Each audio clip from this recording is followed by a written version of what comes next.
Good evening, TikTok, and welcome back to another edition of Real Time Chills.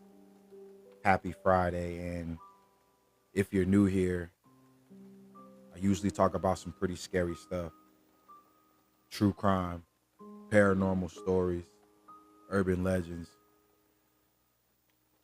And the stories I got for you this evening are no different. They're dark, they're chilling, and these stories I have for you are 100% true. So get comfortable, lock in, share the live. Hi, Amy. Good evening.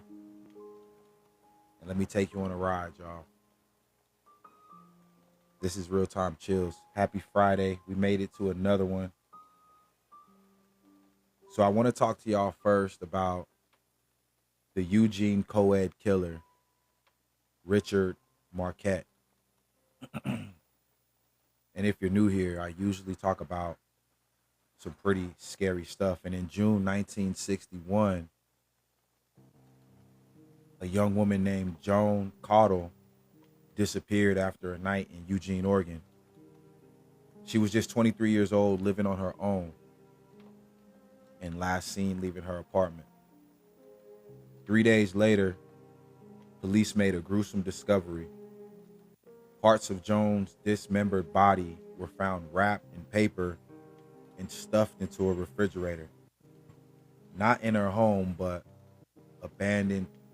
Jess, thank you for that daily heart, and good evening, by the way. Welcome in. Not in her home, but abandoned in a vacant house outside of Eugene. The man responsible was Richard Lawrence Marquette, a 27-year-old laborer from the area. Rachel, thank you for the follow. Good evening, Diane. Welcome in. Happy Friday. He had met Joan at a bar, lured her in, and then brutally killed and mutilated her. After the murder, he fled, sparking a nationwide manhunt. Marquette became the first person ever added to the FBI's 10 most wanted list for murder. After months on the run, he was finally arrested in California, living under a false name. Locals in Eugene were horrified that such evil had been hiding in their backyard. Diane, thank you for that daily heart. Ooh, Rachel, thank you for the galaxy. I really appreciate it. Thank you, Rachel. D. Rachel Smith with the galaxy. Hold on, y'all.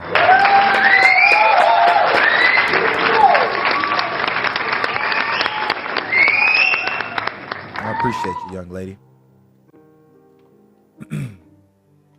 Marquette served time, but was eventually paroled. Disturbingly, he struck again in the 1970s, killing 2 more women in Oregon before finally being locked away for good. His case showed how even small, quiet college towns like Eugene could harbor a serial killer. It's crazy. You never would think, but let's roll right on into the next one. And Rachel Smith just became member number 109. Now it's official. Welcome to the tribe, Rachel. Really, really glad to have you. A. Woods, thank you for the follow. So, y'all, let me talk to you about the Church Point Massacre. And this is Lafayette's Forgotten Horror. If you're new here, I usually talk about some pretty scary stuff. And on March 5th, 1992, we're here every day, Rachel, so you're in the right place. Videos and live streams. But on March 5th, 1992, just outside Lafayette, Louisiana, police responded to what looked like a routine disturbance. Sky Gen X, thank you for the follow and the share. I appreciate you. But police responded to what looked like a routine disturbance in the tiny community of Church Point. Instead, they stumbled onto one of the worst mass killings in Acadiana history. Real quick, before I continue, I just need to know, put a 1 in the chat if you can hear the music in my voice, please. I just need to know if I need to adjust the level. If you can hear music and my voice, just drop a 1 in the chat so I know. And while you do that, I'm gonna. Okay, so y'all can hear both perfect. Thank you, ladies. All right, so let's continue. Inside a modest home, officers found a horrifying scene. Five family members, ranging in age from a teenager to an elderly grandmother, had been brutally executed. The crime was so violent, even hardened detectives said it was one of the worst or one of the most disturbing things they had ever walked into. The killer turned out to be Anthony Bell, a relative by marriage. Neighbors described him as volatile, controlling, and angry. That night, he stormed the home after an argument with his estranged wife and unleashed his rage on everyone inside. Amy, thank you for the heart puff. Bell fled into the night, sparking a massive manhunt across Lafayette Parish. For days, helicopters circled the bayous and deputies combed cane fields. Janae, thank you for the roses. Locals locked their doors, terrified. He strike again.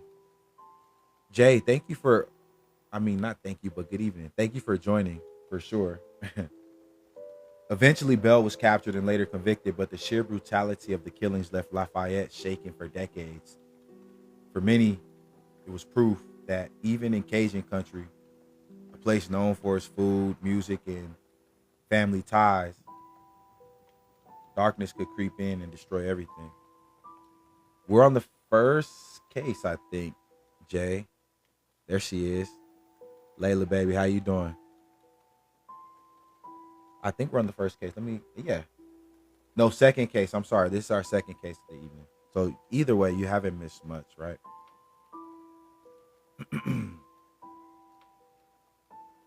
Today, the Church Point massacre is rarely spoken about outside Louisiana. But for those in Lafayette Parish, it's a reminder of how quickly love and anger can turn to horror. Ladies, be vigilant on your partners. That goes for fellas too, but especially to my true crime baddies. Dana, thank you for the follow. Y'all hit that follow button if you love true crime as we roll right on into the next case here. And this is the Michael Peterson staircase mystery. So if you're new here, you're level 7? Hold on real quick. Y'all, a true crime baddie just reached level 7. And I couldn't be more thrilled. Gloria Le Artiste, first of all, thank you for the follow. Black Diamonds Queen, thank you for the daily heart. Amy, thank you for the share. Y'all, thank you for the support. First of all, happy Friday. TGIF, y'all. We made it to another one. How about it? Is anybody going out tonight? Anybody got plans this weekend? Dead of Night Coloring, thank you for the follow. Gloria says, hi, I love crime stories. Gloria, I promise you, you are literally in the right place. You could not have landed in a better place this evening on this lovely Friday night. It's a little gloomy in Vegas, but that's okay. Adrena, thank you for the popular vote and welcome back. Black Diamond says, I'm going to see Chris Brown tomorrow. Nice. What's your favorite Chris Brown song, or what are you most excited to see him perform? Amy says, nope, I have babies. Somebody had to be responsible, Amy. One of us has to. We can't all go to the party, right? But if you're new here, I usually talk about some pretty scary stuff. And on December 9th, 2001, just after 2:40 a.m., novelist Michael Peterson called 911 from his mansion in Durham, just outside Raleigh, North Carolina. He said his wife, Kathleen, had fallen down the stairs. But when the first responders arrived, the scene didn't look like an accident. Kathleen was found at the bottom of a back staircase in the home, covered in blood. The amount of blood even stunned the investigators. It was smeared on the walls, soaked into her clothes, and literally pooled all around her. Peterson insisted she had fallen after drinking wine by the pool. Put a 1 in the chat if you think she fell down and caused all that blood. But detectives quickly suspected something far darker. The autopsy revealed, try having a granddaughter and son the same age. Oh yeah, your hands are full all the time. All the time, those hands are full, Amy. The autopsy revealed Kathleen had multiple lacerations on her scalp. Nonami, thank you for the follow and joining the tribe, number 111. Shout out to Nonami. Welcome to the tribe. Mandy, welcome in. Thank you for the daily heart. The autopsy revealed Kathleen had multiple lacerations on her scalp, but no skull fractures. Nonami, thank you for the goat. But no skull fractures. That's an odd pattern. Prosecutors argue she had been beaten with a blunt object, possibly a fireplace blowpoke. Diane, thank you for the rose. And then investigators uncovered something even stranger. Years earlier, a family friend in Germany had also died after mysteriously falling downstairs near Michael Peterson. Amy, thank you for the share. In 2003, Michael Peterson was put on trial for Kathleen's murder. Happy Friday. How much did I miss? We're on the third case right now, so you're good. Welcome in, by the way, Shy. Thank you for that daily heart. The prosecution painted him as a violent man living a secret double life, while the defense argued Kathleen's fall was simply a tragic accident. The jury sided with the prosecutors, and Peterson was convicted of murder and sentenced to life in prison. But the case wouldn't end there. My day was okay, Shy. How was your day? Years later, it was revealed that one of the prosecution's key blood experts had given misleading testimony in multiple cases, and Peterson's conviction was overturned. In 2017, he entered an offered plea, maintaining his innocence while acknowledging the state had enough evidence for a conviction. He would walk free after this. It was good hanging out with my dogs. Nice. What kind of dogs do you have? Shy, thank you for the popular votes. Angela, welcome in. The staircase case has haunted Raleigh and Durham for over 20 years. Was Kathleen Peterson murdered? Did she really fall? Or was there another explanation entirely, like the infamous owl theory, which suggests a barred owl attack caused her injuries? Put a 1 in the chat if you think it was an owl attack that caused her injuries. Michelle, thank you for the follow. She did all that blood. It was an owl that did it, y'all. That's what they're trying to say. Right. Angela, thank you for the daily heart. Teresa says she was murdered. Yeah. No doubt, right? But anyway, let's move on to the next case. And the next one I want to talk to y'all about is the Murdaugh murders.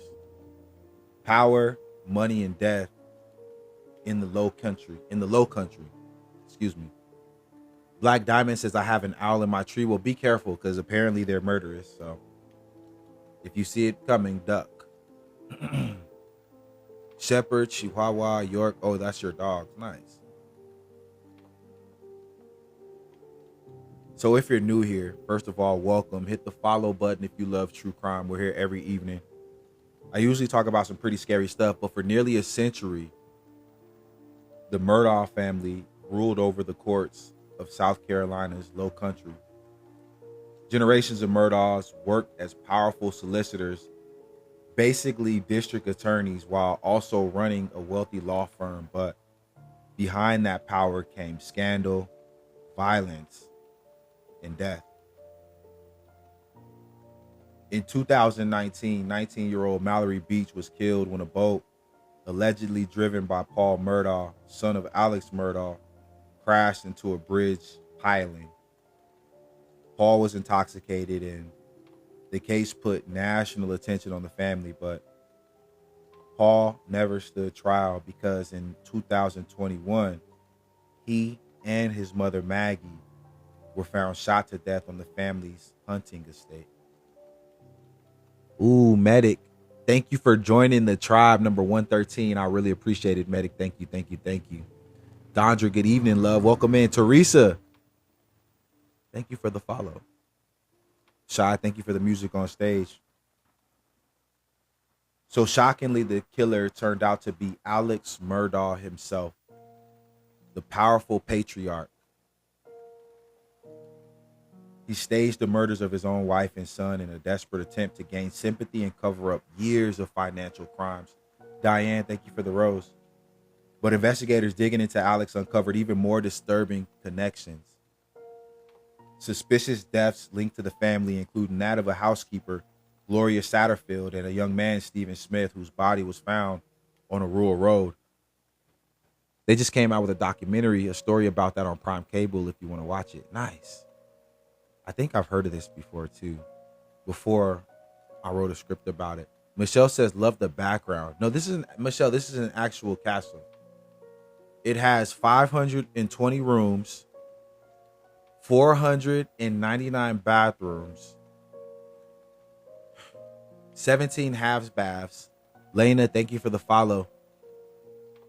2 bidets, tennis court, golf court, basketball court, MMA octagon, Olympic-sized swimming pool with a full 100-foot diving board. Yeah, it's pretty badass. Seriously. Ginger, thank you for joining and thank you for the daily heart. Welcome in. But yeah, it's not a background. It's a real castle. Has a moat too. Very fancy, Michelle. Fancy, fancy. The fanciest in all the land. The dead son's cell phone recorded the dad's voice, Gloria says. In March 2023, Alex Murdaugh went on trial in Walterboro, South Carolina. Prosecutors laid out a chilling story.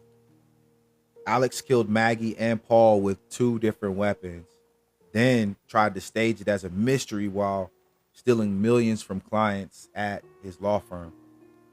After weeks of testimony, you're now in the top 99 and can elect tiles to be redeemed for rewards.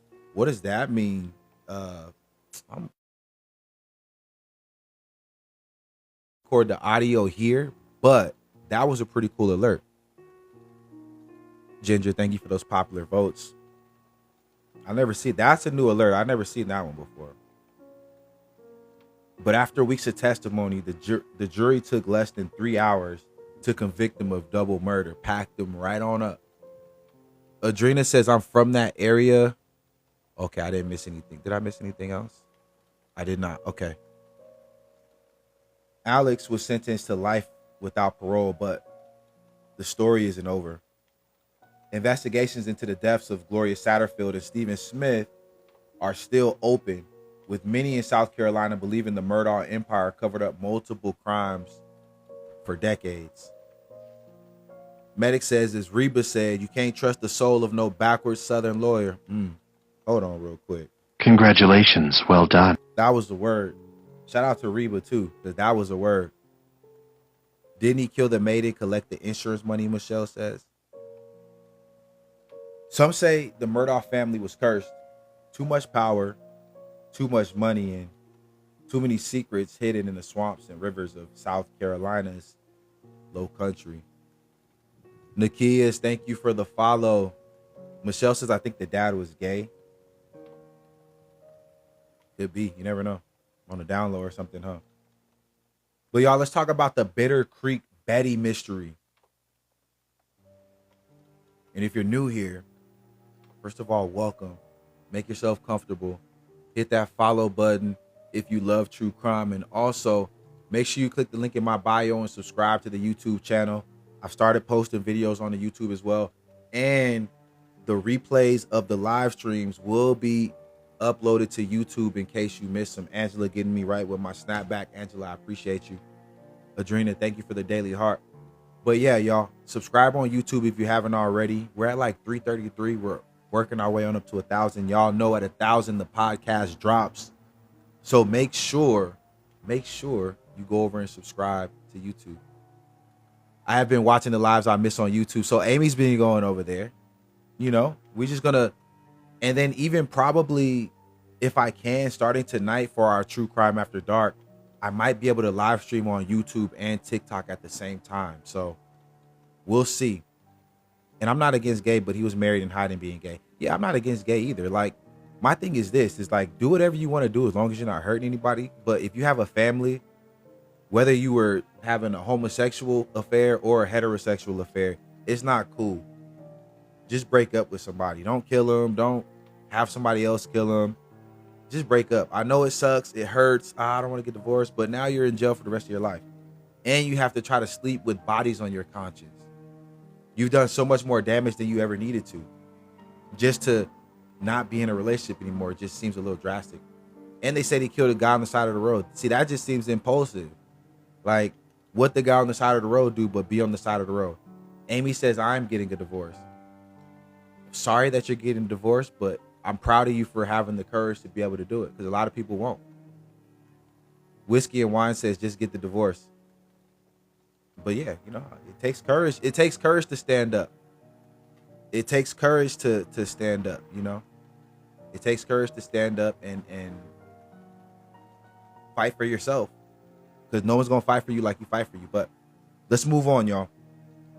If you're new here, I usually talk about some pretty scary stuff. And on March 1st, 1992, an oil field worker driving near Interstate 80 in Sweetwater County, Wyoming, spotted something in the snow. It was the body of a young woman, partially frozen, tossed like trash along a remote stretch of road near Bitter Creek. She had no ID, no purse, nothing to tell investigators who she was. The coroners discovered the woman had been strangled to death. She was between 24 and 32 years old with shoulder-length reddish-brown hair, wearing a sweatshirt that read Florida. Authorities gave her the nickname Bitter Creek Betty, and despite media coverage across Wyoming, Utah, and Colorado, no one. Soy Miss Socialite, thank you for the follow. I appreciate you. Nobody came forward to claim her. Just a few months later, in April 1992, another woman's body was discovered along I-80 near Sheridan. She became known as I-90 Jane Doe. Brent, what's going on, my G? Welcome in. Investigators began to suspect the serial killer was targeting women along Wyoming's lonely highways.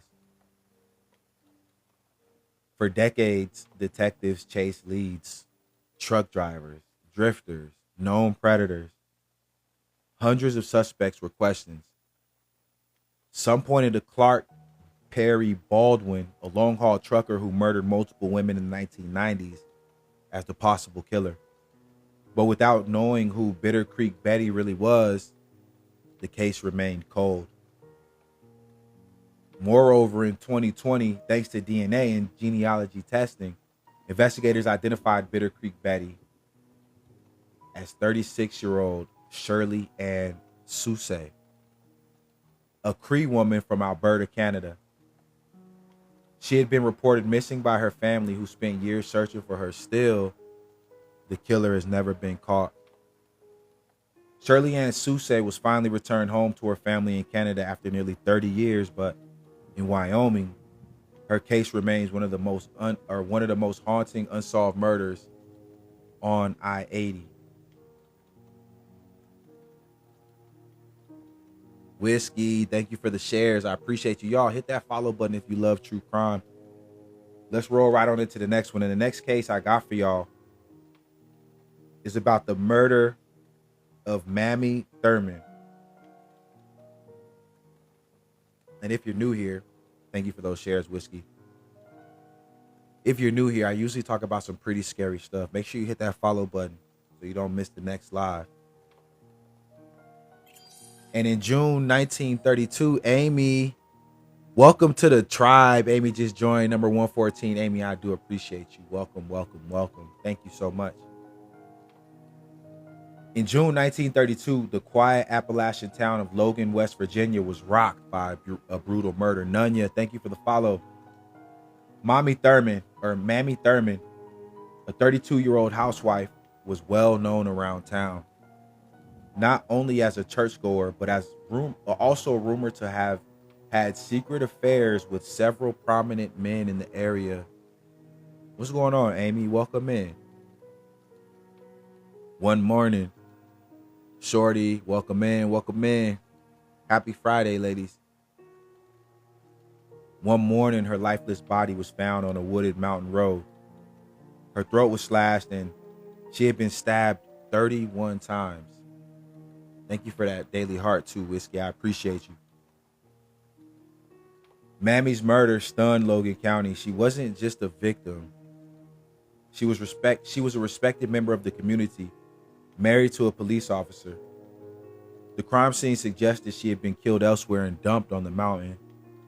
Locals whispered that her double life had finally caught up with her. Nunya, thank you for the lightning bolts. Suspicion quickly fell on a black handyman named Charles Stevenson, who worked for one of Mammy's alleged lovers, Harry Robinson.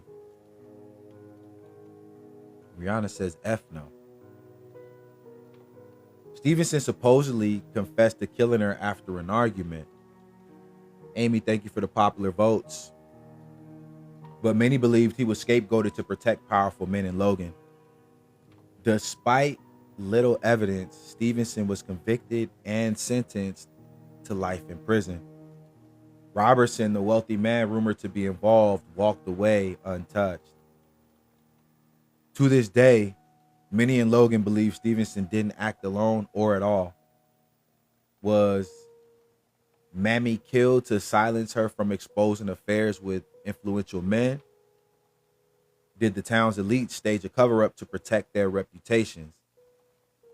The records from her case remain murky, and locals still debate whether justice was ever truly served. After her murder, locals began reporting strange sightings on 22 Mountain, where Mammy's body was found. Drivers at night claim to see a woman in a blood-stained dress standing by the road. Some say she appears hitchhiking, only to vanish when someone pulls over. Why would you ever pull over? Her ghost is so well known that paranormal groups still visit the mountain, calling it one of Appalachia's most active haunts. Mammy Thurman's grave sits quietly in Logan Memorial Park. Visitors often leave flowers or candles while ghost hunters trek into the mountains searching for her spirit. Trying to get my daughter to catch her live. Oh, that would be so cool. She'd catch it. If not, she'll catch one of them. She probably got better things to do on TikTok. Her murder remains one of the darkest and most controversial cases in Appalachian history, where crime, gossip, and legend blur together. That was a freaky one. So let's move on to the next case, and then let me hit this water real quick. Double tap that screen if you love true crime. Hit the link in my bio. Subscribe to the YouTube channel if you want longer form content. So let's talk about the Atlanta child murders now. And if you're new here, first of all, welcome. Secondly, hit the follow button. I usually talk about some pretty scary stuff. And between 1979 and 1981, Atlanta was gripped by terror as dozens of children, teenagers, and young adults would go missing and were later found murdered. Denise, thank you for the follow. The victims were mostly African-American boys aged 7 to 17. Bodies began turning up in rivers, woods, and abandoned lots. Some were strangled, others were asphyxiated, and the city quickly realized something horrifying. Atlanta had a serial killer on the loose. In 1981, police stopped a 23-year-old man named Wayne Williams after hearing a splash near a bridge where victims had been found. Fibers from his car, home, and dog were later linked to several of the victims. Williams was convicted of killing 2 adults, but police attributed at least 22 child murders to him. Nikki, thank you for joining the tribe and welcome. Number 115, I appreciate you. Elect Trazy, thank you for the follow. Here's where it gets controversial. Williams has always maintained his innocence, and some families believe the real killer was never caught. Critics argue the investigation was rushed, evidence was mishandled, and that Atlanta leaders wanted to calm the city's panic no matter what. Even today, not all the murders have been officially solved, and in 2019, Atlanta's mayor ordered the cases reopened for new DNA testing. And the truth is, nearly 45 years later, some families are still waiting for that closure. Angela says, I watched a documentary on this. It was so sad. The Atlanta child murders changed the way law enforcement handled missing children cases nationwide. But for the families left behind, it's not history. It's simply an open wound.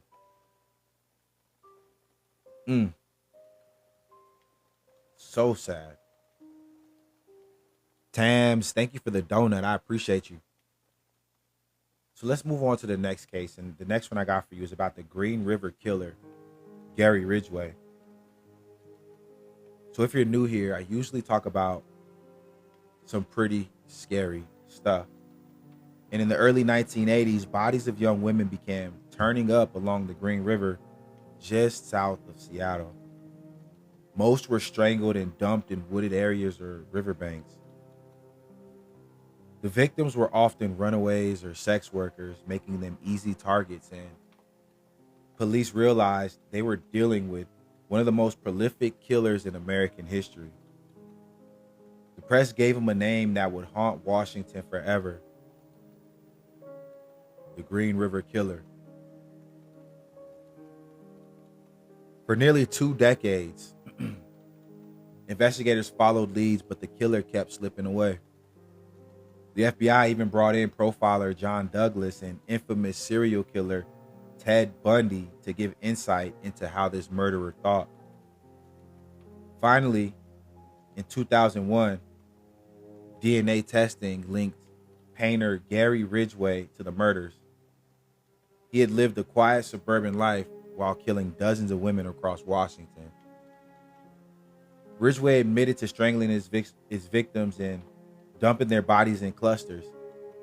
He pled guilty to 48 murders, though authorities believe the real number is closer to 70 or more. That just gave me the chills when you said that name. Linda says, so I'm gonna move ASAP.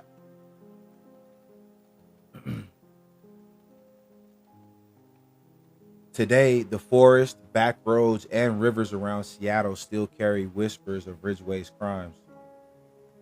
Locals say certain trails near the Green River feel unnaturally heavy, like the spirits of his victims linger, waiting to be heard. Don't like that. Let me hit this water. That's why there's so much crime. So let's move on to the next one. And the next one I got for you is about the murder of Anita Knutson. And if you're new here, hit the follow button if you love true crime. I usually talk about some pretty scary stuff. And in 2007, 18-year-old Anita Knutson was a freshman at Minot State University in North Dakota. She was bright, friendly, and close to her family. She lived in an off-campus apartment with a roommate. When Anita didn't answer calls, her father went to check on her. What he found was chilling. My grandpa in Vegas tomorrow. I may have to stay with him sometime too. Is everything okay? Will, thank you for the follow. She was bright, friendly, and close to her family. She lived in an off-campus apartment with the roommate. When Anita didn't answer calls, her father went to check on her. What he found was chilling. Anita was lying on her bed, covered with the comforter, stabbed multiple times. The window screen had been slashed from the outside, making it look like somebody broke in. How late am I? We're about 3/4 through, but I got a couple more for y'all, so don't worry. Not too late. Welcome in, though. Investigators immediately found Anita's roommate's behavior suspicious. They described her as cold and oddly calm.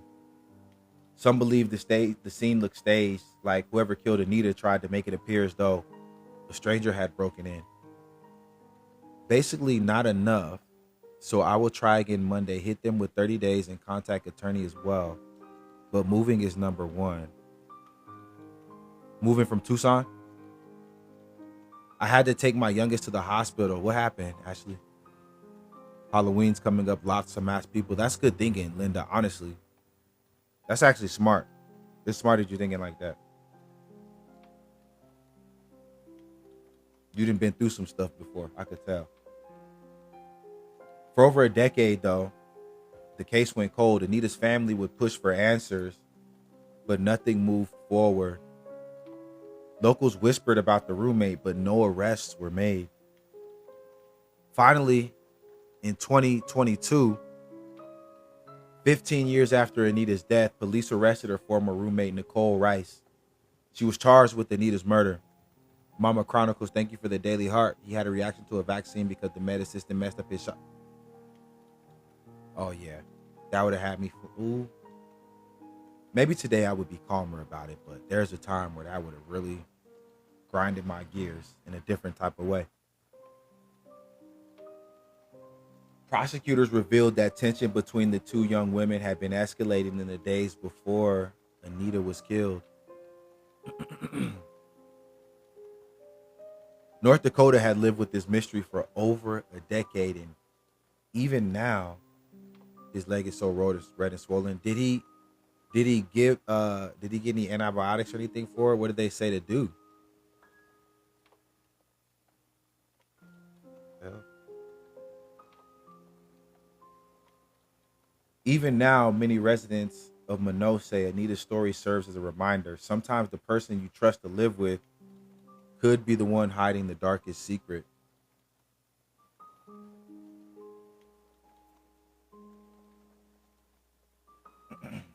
Let's do a few more, y'all.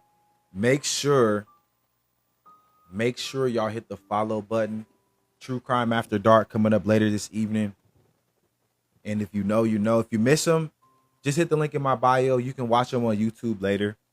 There's a lot of people that watch the True Crime After Darks on YouTube, I've been noticing. So shout out to y'all for watching the replay. And if you're watching this replay right now, shout out to you, okay? You are the MVP. You hear me? So I got a couple more for you. Let's talk about first the murder of Amy Mihaljevic. And if you're new here, I usually talk about some pretty scary stuff. But in October 1989, 10-year-old Amy Mihaljevic, a bright and friendly girl from a quiet rural Ohio suburb. It was an intramuscular vaccine, goes into muscle. He didn't go in correctly. And too much got under his skin, so it caused that inflammation. It's my first time on here, and I really enjoy it. I'm following you. Thank you. I will check for you. Thank you, Teresa. That means a lot coming from you. You being here makes things better. So I'm glad you're enjoying it too. Left her home in Bay Village to meet someone she believed could help her. That day, though, she never returned. And Mama Chronicle says iced it in Tylenol for that wound. The small community immediately mobilized. Volunteers combed woods, back roads, and fields near the town. Police followed leads, checking suspicious strangers and even known criminals in the area. But every clue seemed to vanish. Amy was gone without a trace, and residents whispered about a man who had been seen near the school. He was described as nervous and always lurking, yet nothing concrete could link him to Amy's disappearance. The rural roads and scattered homes made investigation difficult. Every lead was slow. Every tip could lead nowhere. Man. Months later, Amy's body was discovered in a remote area outside of town. She had been strangled, and shock rippled through the tight-knit rural community. Everyone had assumed their small town was safe. Be glad you left this town. And, well, I left for different circumstances, though. Gina, thank you. Gina Maria, thank you for the follow. If it was up to me, Linda, honestly, I wouldn't have left. But the way things worked out, I had to leave. I had to, because my dad ended up really getting sick and passing away. So I would have missed that if I didn't leave. So I had to. Their fear was now palpable. Someone dangerous had been living among them. Despite years of investigation, Amy's killer was never identified. Police followed hundreds of leads and conducted countless interviews, but the trail grew cold. The rural nature of the town, long driveways, hidden woods, and sparse neighbors made solving the case even more difficult. Bro, it's bad, bad. Police reports are 5+ months behind. Damn. You know what's really bad about Tucson, though? Is the roads. My goodness. Those potholes are like, they have legendary potholes in Tucson, if you don't know. Especially on 22nd. Like, there's like 22nd, and then if you go over there by the mailbox, not on Silver Lake, but there's, I think it's Cherry Bell or Cherry Lane or something. Cherry Bell. Those potholes over there are so crazy. My God. Man, I can't remember the names of all the streets, but like, yeah, they got to do something about those roads for sure. But Amy Mihaljevich's murder left a lasting shadow over Bay Village. They fixed those, I think, hopefully. Parents became hyper aware of their children. Rural Ohio towns, once seen as quiet and safe, were suddenly places where darkness could hide in plain sight. I thought it was Cherry, but I used to go over there all the time.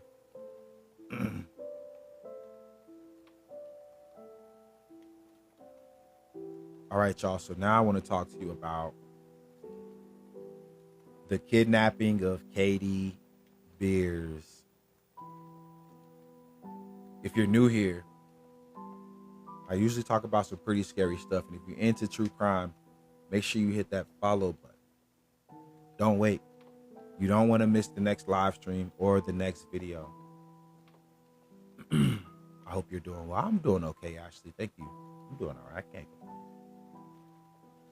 But if you're new here, I usually talk about some pretty scary stuff. And in the early 1990s, Amish communities in rural Pennsylvania were known for their quiet, peaceful lives. But behind the idyllic fields and horse-drawn buggies, darkness can lurk. In 92, 9-year-old Katie Beers, living just outside a small Amish town, went missing while walking home from a friend's house. Her disappearance shook not only her family, but the entire tight-knit rural community. Shy, thank you for the music on stage. Neighbors, both Amish and non-Amish, searched the farmland and forest for days. Buggies, lanterns, and flashlights combed the fields, but no trace of Katie was ever found. The Amish community, usually insular and private, opened their doors to help, but every lead turned cold.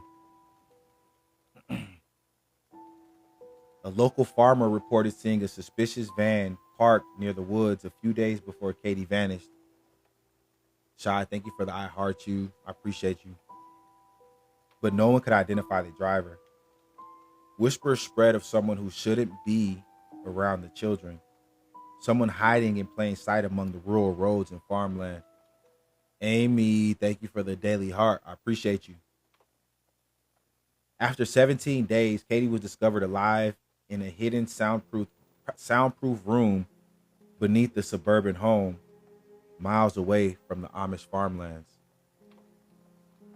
How crazy is it for the people who can't afford to move? Real crazy.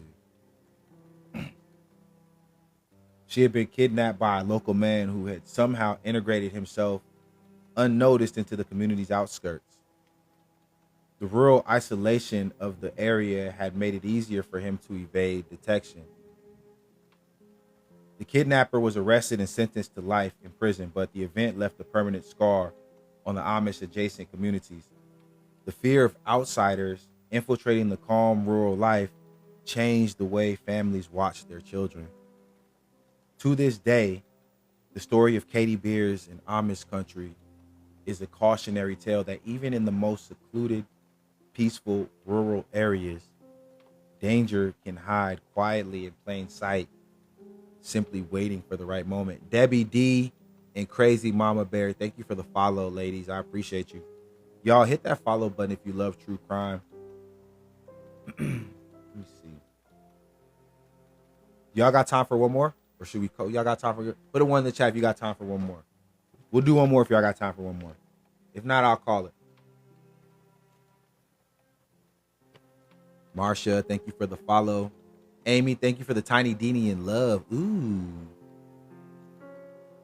All right, y'all got time. Let's do it. Let's do it. Let's do it. Tam says one more. We're going to do one more. Thank you for the rose too, Tam. All right, y'all. Let me talk to you about. Chavo says it's always spooky season if you've got anxiety. That's a fact. You know what? Hey. Well said, brother. Well said, brother. I got to give credit where it's due. That's a bar. But y'all, let me talk to you about the Dover Strangler, and this is Unsolved Delaware Murders. So if you're new here, let's do a live for safety sometime too. What type of live would you want to do, Linda? Talk to me. I'm gonna keep reading, but I'm reading that as well. But if you're new here, I usually talk about some pretty scary stuff. And in the late 1980s, Dover, Delaware was considered a quiet town. Small streets, friendly neighbors, and routine lives. Like, do you mean like talking about safety? Or like you want me to like show you some moves or something? What do you mean? Like show myself hitting the bag or like spark? Like I'm confused. Or just like talking about it. But in 1988, tips, moves, advice. I wonder. Maybe. I don't know how I would do it exactly, but maybe I could do something like that. But in 1998, that sense of safety shattered when a young woman was found strangled in her apartment. Ladies, is that something y'all are interested in? Weapons, protection, travel, safety. I mean, if we got enough of the baddies that are interested in something like that, for sure. You know? Linda dropped that one. Yeah, if y'all want to do something like that, for sure. Diane says yes. Teresa says yes. Yep, Tam says okay. All right. Well, let me Angela also says yes. Let me put together some type of format or something.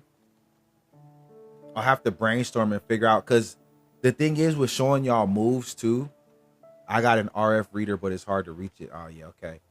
The thing is with showing y'all moves and stuff too, I gotta do it in a way where you would be able to learn what I'm doing. You know, I couldn't go too crazy. So I have to figure that out. But we could definitely have like a chat about it, like things that I recommend you do, things that I personally do. I mean, the threat on me is probably a little different than it would be on a woman who would be generally smaller than I am, but some of the same principles will still apply as opposed, or as it comes to subduing an attacker, you know, because I spar with people that are much bigger than me all the time, and a lot of the stuff works. You know, it doesn't matter what the size is. I'm gonna definitely do a prayer too, because there's a lot going on in the chat. So yeah, I got y'all with the prayer after this one. But in 1988, that sense of safety shattered when a young woman was found strangled in her apartment. There were no signs of forced entry, no witnesses, just an eerie silence surrounding the crime.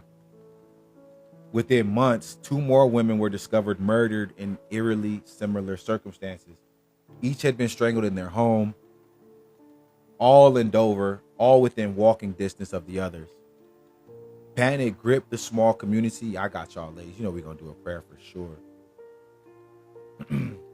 How could someone target victims in a town where everyone knew each other and strike seemingly at random? Police found a faint pattern. The killer left behind almost no evidence. One apartment had a window slightly open, but nothing was stolen. Neighbors reported a shadowy figure lurking nearby, someone who seemed to know the routines of his victims, but No one could give a clear description. The lack of fingerprints, footprints, or DNA made the investigation nearly impossible. Authorities questioned hundreds of locals. Suspicion fell on neighbors, co-workers, and even friends of the victims. Several potential suspects were considered, and all leads ran cold. The town's sense of trust eroded. People stopped leaving doors unlocked. Children stayed closer to home, and neighbors became watchful of each other. Decades later, the Dover Strangler's identity remains unknown.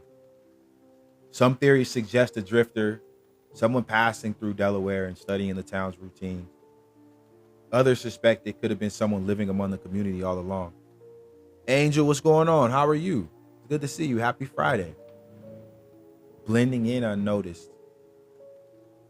The Dover Strangler case is a reminder that even the smallest towns can hide terrifying secrets, and residents still tell stories about watching shadows from their windows at night and locking doors that once remained open. The fear that a strangler or someone familiar could strike again has lingered for decades. I'm good. Happy Friday to you as well. Thank you. So y'all, we're going to table it right there. Hit the follow button if you love true crime. We got True Crime After Dark coming up in a couple of hours. Y'all already know. If you missed the lives, hit the link in my bio. Subscribe to YouTube. The lives will be posted. The replays, will be posted onto YouTube. And hopefully, Lord willing, I'll be able to double stream, meaning I'll be able to stream on YouTube and TikTok at the same exact time. So hopefully, the live will just be able to be instantly up there as opposed to having to upload it. Paula Valdez, thank you for the follow. The Paula Valdez with the follow, y'all. Anyways, everybody bow your head, close your eyes. Let's get into this prayer. Dear God in heaven, thank you again for another opportunity for fellowship, Lord. I'm in awe every day, God, for just another opportunity to do it, even though things don't always go, sound, smell, taste, or feel like I may want them to, or we may want them to, or the way we think we want them to. We're still glad to be here, God. We're still glad for the opportunities and just to not only oversee the experience, but actually get to live the human experience. And God, I have a few special prayers, God, for Ashley. Her son is going through a difficult time with dealing with a wound. And I ask for a speedy recovery, Lord. And also ask for a special prayer healing over the city of Tucson and Linda, who's living there, getting ready to move from there. Just a lot of terrible things going on there. The police reports being backed up. God, so much chaos going on in the world, and Tucson being a place close to my heart for many reasons.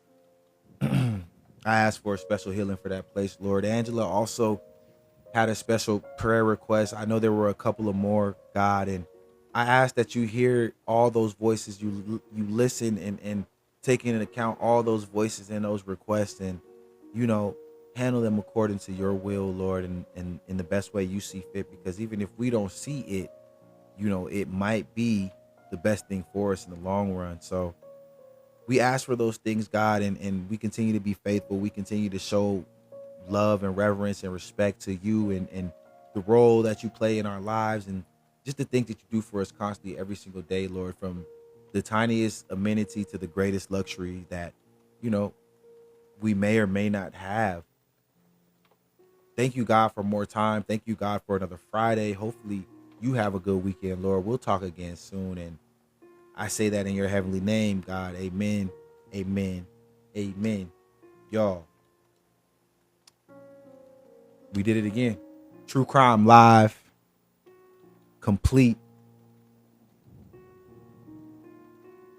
Join me for True Crime After Dark in a couple of hours. I got some crazy story. We told some crazy stuff tonight, some gruesome stuff tonight, but the stuff I got on the back end for you, you're not going to believe some of this stuff. You're going to think probably some of it is false, but I guarantee you it's all 100% true. Y'all, go to the YouTube page or click the link in my bio, Go to the YouTube page, subscribe right now. Subscribe right now, okay? At 1,000 subscribers, the podcast will drop. Anyways, y'all, until next time, I love you, true crime baddies. Thank you. Stay spooky. Stay prayed up. I'll see you soon.